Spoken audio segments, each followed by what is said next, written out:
চাঁদপুরবাসী, আসসালামু আলাইকুম। আপনারা অনেক কষ্ট করে রোডের মধ্যে দাঁড়িয়ে রয়েছেন, এই জন্য সবাইকে অনেক ধন্যবাদ।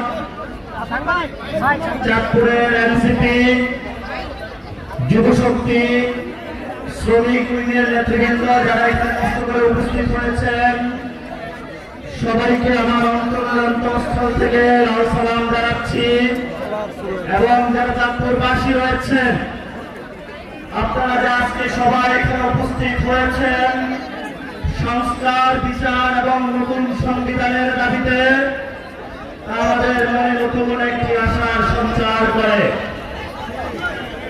বিগত দশক বলতে আমরা দেখেছি সবচেয়ে বাংলাদেশে নিপীড়িত জেলাগুলোর মধ্যে অন্যতম একটি জেলা ছিল চাঁদপুর।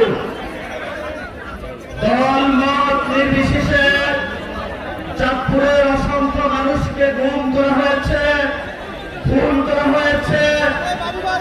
আমি যখন মিরপুরে একটা দোকানদারের সাথে দেখা হয়েছিল, তাকে জিজ্ঞাসা করলাম আপনার বাসা কোথায়।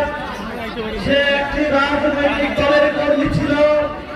পুলিশের গ্রেপ্তারের ভয়ে 6 মাস তার কোন বাচ্চা এবং বউয়ের দেখা পায়নি।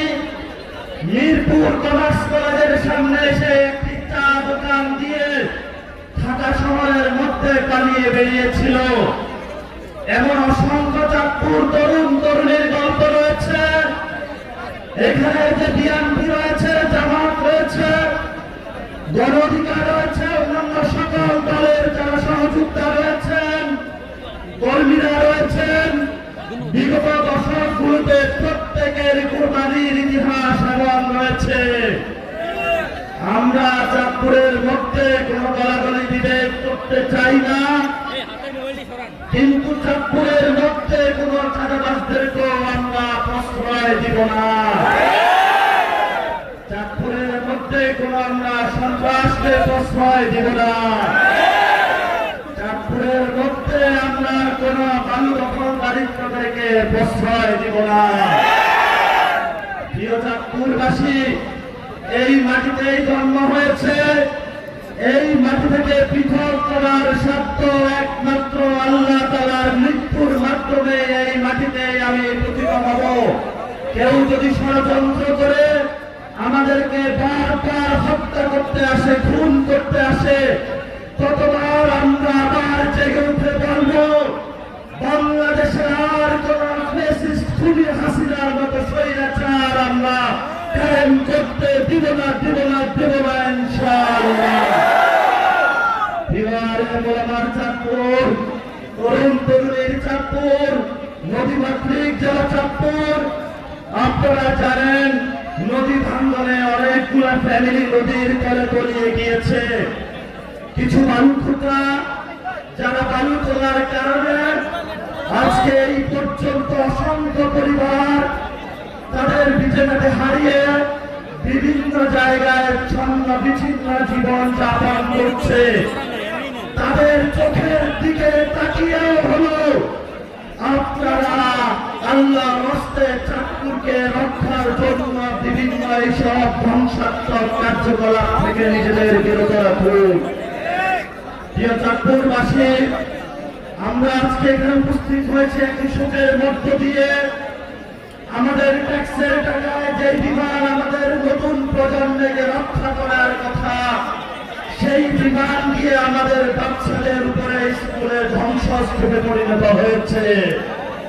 আমাদের বিমান বাহিনী থেকে শুরু করে নৌবাহিনী, সেনাবাহিনীর যে আমাদের টেকনোলজিগুলো রয়েছে, এগুলো যদি আমরা উন্নয়ন করতে না পারি, তাহলে ভবিষ্যৎ বাংলাদেশে একটি ধ্বংসস্তূপে পরিণত হবে। আমরা দেখেছিলাম সেখানে রানা প্লাজাতে ফায়ার সার্ভিস ট্রেন করেছে। বিভিন্ন প্রাকৃতিক দুর্যোগগুলোতে সরকারি যে সংস্থাগুলো রয়েছে, সেগুলো আমাদের ট্যাক্সের টাকা শুধু বেতন নিয়েই তারা মাঠে বসেছিল, বাংলাদেশের মানুষকে রক্ষা করতে পারে নাই। এখনো আমরা দেখেছি আমাদের সন্তানগুলো যখন হসপিটালে কাতরাচ্ছে, তখন আমরা দেখতে পাচ্ছি ঢাকা শহর থেকে বাংলাদেশের কিছু মানুষ যারা খুনি হাসিনার সহযোগী, তারা আমাদের বাচ্চাদের লাশের উপরে নতুন রাজনীতি করতে চাচ্ছে। আমরা বারবার রাজপথে নেমেছি। ভবিষ্যৎ চাঁদপুর থেকে শুরু করে বাংলাদেশে আর কোন আওয়ামী লীগের সুযোগ আমরা দিব না। যারা সুযোগের অপেক্ষায় রয়েছেন, আপনারা আদিবাসীতে বাস করছেন, শহীদদের কসম নিয়ে আমরা বলেছি বাংলাদেশে শেখ হাসিনার বিচার হবে। মুজিববাদ ফিরতে পারবে না, আওয়ামী লীগ ফিরতে পারবে না, বাংলাদেশে আর কখনো যুবলীগ ছাত্রলীগের জায়গা হবে না। আজকে এই রোদের মধ্যে যারা যুবশক্তির আহ্বায়ক থেকে কেন্দ্রীয় কমিটির সদস্যবৃন্দ, শ্রমিক উইং, চাঁদপুরের এনসিপি এবং আমাদের মা বোন তরুণ যুবা যারা উপস্থিত হয়েছেন, সবাইকে আমরা ধন্যবাদ জানাচ্ছি। বিভিন্ন উপজেলা ইউনিট থেকে যারা আজকে এখানে উপস্থিত হয়েছেন, সবাইকে আমরা ধন্যবাদ জানাচ্ছি। আর আপনারা রাজপথে উপস্থিত থাকবেন। আগামী 3 তারিখে সুরাজ শহীদদের রক্ষার জন্য, বাংলাদেশকে রক্ষার জন্য আমরা শহীদ মিনারে একত্রিত হচ্ছি। আপনারা নিজেদের টাকায় লঞ্চ ভাড়া করে চাঁদপুরবাসী ঢাকায় উপস্থিত হবেন।